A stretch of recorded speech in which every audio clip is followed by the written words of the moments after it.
Rain fell hard on the stone streets of New York in 1857, washing the lamps into blurred halos and turning the avenues into rivers of mud. Eleanor Bennett pulled her thin shawl tight and kept walking, even as hunger twisted her stomach. At 23, she had already learned how fast hope could disappear. Her father had been a country doctor in Pennsylvania, and she had worked beside him since she was a girl. After his death, she came to the city believing skill and honesty would be enough. They were not. 2 weeks without work, she whispered, counting the last coins in her purse. By morning, her landlady would throw her out. Carriages rushed past her on Fifth Avenue, splashing dirty water onto her skirt. Wealth moved around her like she did not exist. She stopped beneath the glow of a grand townhouse, drawn by raised voices at the entrance. 2 footmen were carrying a tall man down the steps, his face pale, his jaw clenched in pain. "Someone fetch Dr. Harris," an older butler shouted. "He left for Boston this morning," a footman replied. "He will not return for days." The man being carried lifted his head. His gray eyes were sharp despite the pain. "I will not wait," he said through his teeth. Before Eleanor could think, she stepped forward. "I can help. My father was a physician. I assisted him for years." The butler turned, shocked. "This is Mr. Alexander Weston, one of the wealthiest men in New York. This is no place for—" "Let her speak," Alexander said. His voice was strained but firm. Eleanor met his gaze. "I know what pain looks like. Please." After a long moment, Alexander nodded. "Bring her in." Minutes later, Eleanor stood in a bedroom larger than her entire attic room. Heavy curtains, thick carpets, and a massive bed filled the space. Alexander lay back as his coat and boots were removed, revealing a dark stain of swelling around an old bullet wound in his left leg. "War injury," he said. "From Mexico. It flares, but never like this." Eleanor worked carefully, her hands steady. She cleaned the area and prepared a poultice using supplies from his cabinet. The butler watched her like a hawk. "This needs continued care," Eleanor said once she finished. "There is infection. Daily treatment." Alexander studied her, the pain in his eyes mixing with interest. "What is your name?" "Eleanor Bennett." "And where do you practice?" She lowered her eyes. "I do not. Women are not allowed." He was silent, thinking. Then he said, "Stay here tonight. Care for me until morning. I will pay you $50. Her breath caught. $50 could change everything. "For how long, sir?" "One night. The pain worsens after dark. By morning it eases." The butler gasped. "Sir, the impropriety." "Leave us," Alexander ordered. Eleanor felt the weight of the moment. One night in a powerful man's private rooms could ruin her reputation. But hunger and fear pressed hard against her pride. "I accept," she said quietly, "but only for medical care." A faint smile touched his lips. "Of course." As night deepened, Eleanor was placed in a small room beside his. Food was brought, rich and warm, but her nerves stole her appetite. She listened to the silence, broken only by the distant sounds of the city. "Miss Bennett," Alexander called at last. She entered the room. Lamps softened the sharp lines of the space. He looked younger now, vulnerable, his dark hair falling loose. "The pain has returned." She examined his leg. The swelling was worse. She applied another poultice. "You have gentle hands," he said. "My mother used to tend my wounds herself." She smiled softly. "She sounds kind." "She died when I was 12. Fever." The best doctors could not save her. Eleanor paused. "I am sorry." Alexander watched her closely. "Call me Alexander," he said. "At least while we are alone." "That would be improper." He smiled faintly. "More improper than this." She stepped back, flustered, and finished her work. "Try to rest." The hours passed slowly. Near midnight, his skin burned with fever. Eleanor placed a cool cloth on his brow. "There is deeper infection," she said. "But I will not let it take you." He reached for her hand without thinking. "Please stay." She held his hand, surprised by how natural it felt. "I should prepare a stronger medicine," she said gently. As she worked, he spoke. "I was shot leading men who trusted me. Sometimes I think I should have died there." "You survived," she said firmly, "and you will survive this." She helped him drink the bitter tincture. "Eleanor," he murmured. Hearing her name on his lips sent a strange warmth through her chest. Dawn finally crept through the curtains. Eleanor woke stiff and exhausted in a chair by the bed. Alexander slept peacefully, his fever gone. "You stayed," he said when he woke. "Of course." He handed her a heavy leather pouch. "Your payment." She took it, but the weight felt strange now. "Would you return tomorrow?" he asked. The treatment should continue. She hesitated, then nodded. "Tomorrow evening only." As she left at dawn, whispers followed her from the servants. Outside, the city moved on like nothing had changed. But Eleanor knew it had. One night meant to save her from ruin had bound her to a man whose power could protect her or destroy her. And as she walked home with a fortune in her pocket, she could not stop thinking of the loneliness in Alexander Weston's eyes and how dangerously close it felt to her own. Eleanor did not sleep that day. She paid her rent, bought bread and clean linen, and sat on the edge of her narrow bed staring at the wall. The heavy pouch of money lay beside her, proof that the night had been real. Yet her thoughts were not on the coins. They returned again and again to the look in Alexander Weston's eyes when pain stripped away his pride. By evening, fear followed her back to the grand townhouse. The same elderly butler opened the door, his mouth tight with disapproval. "Miss Bennet," he said coldly, "Mr. Weston awaits you in the library."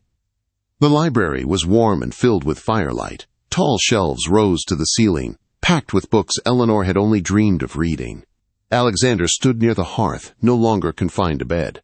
He leaned lightly on a cane, his limp present but controlled. "You look stronger," she said, keeping her distance. "Thanks to you," he replied.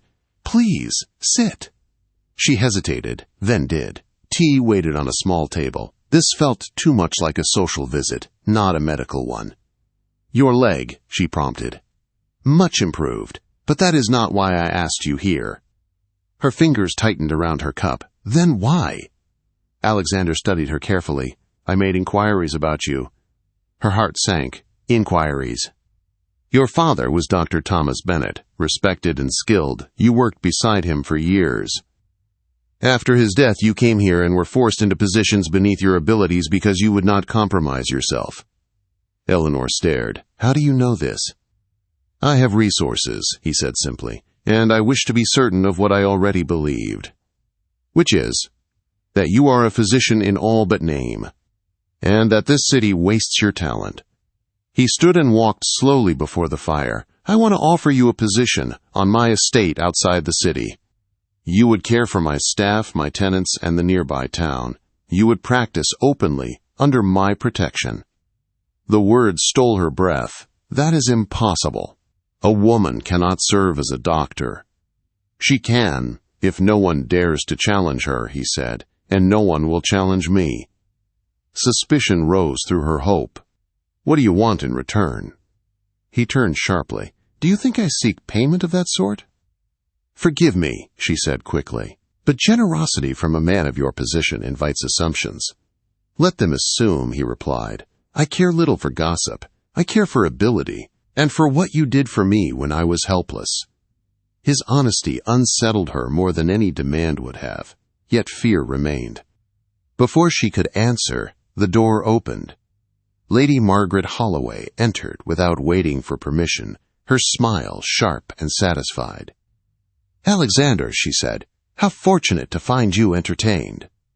Eleanor felt the blood drain from her face. Lady Holloway's eyes swept over her with thinly veiled contempt. "Miss Bennet, how surprising to see you here again." "She was providing medical care," Alexander said coldly. "Medical care," Lady Holloway echoed. "Of course." She stepped closer, lowering her voice just enough to sting. "I do worry about your reputation, my dear. A woman leaving a gentleman's rooms at dawn invites misunderstanding." "There was nothing improper," Eleanor said, though her voice trembled. "Perhaps," Lady Holloway said, "but society prefers stories to truth." Alexander stepped between them. "Enough. Miss Bennet is under my protection. Any insult to her is an insult to me." Lady Holloway stiffened. "You would defend a woman like this?" "I would defend anyone wronged by cruelty and lies," he said. Silence followed, heavy and dangerous. Lady Holloway forced a smile. "Very well. I see I am no longer welcome. Come," she said to her daughter. "We would not wish to intrude on such important consultations." When she left, Eleanor's legs felt weak. "You did not have to do that," she whispered. "I did," Alexander replied, "and I will again." That night, Eleanor returned home shaken. By morning, rumors had already begun.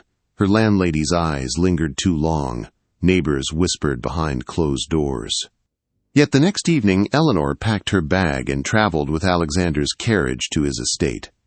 The countryside opened before her, wide and green, far from the choking streets of the city. The estate was large, but the village beside it was poor. Children coughed. Old men limped untreated. Women hid pain behind tired smiles. Eleanor went to work at once. Days turned into weeks. Her hands were never idle. She treated fevers, stitched wounds, delivered babies. People began to trust her, then rely on her. They called her doctor without irony. Alexander watched quietly from a distance. He never crossed her boundaries, yet his presence was constant. He ensured supplies arrived, defended her authority, silenced critics with calm strength.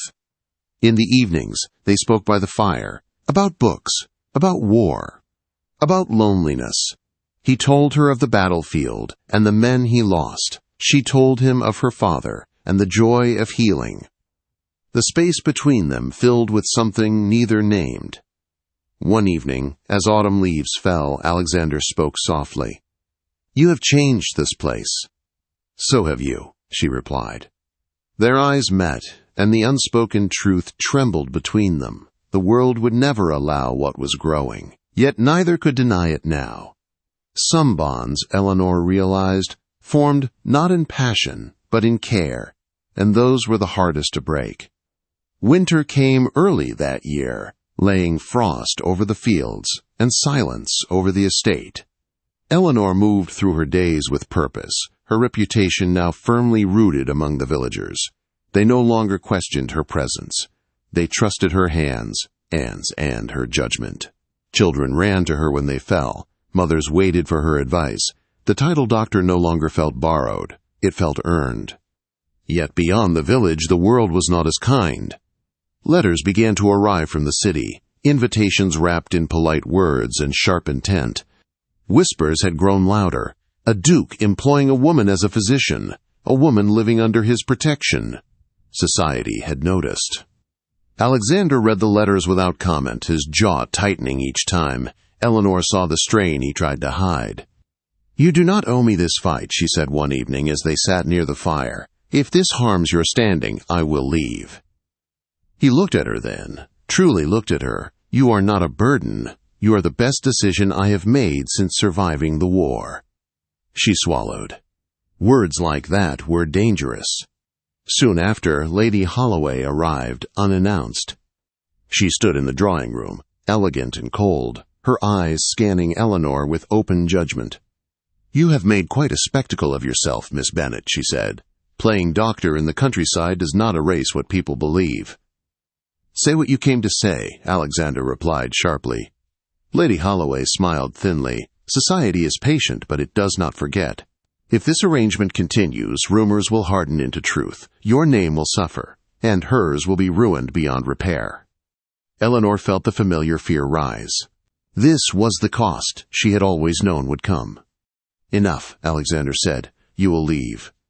Lady Holloway paused. "Or what?" "Or you will discover just how little I value the approval of people who mistake cruelty for virtue." When she was gone, silence filled the room.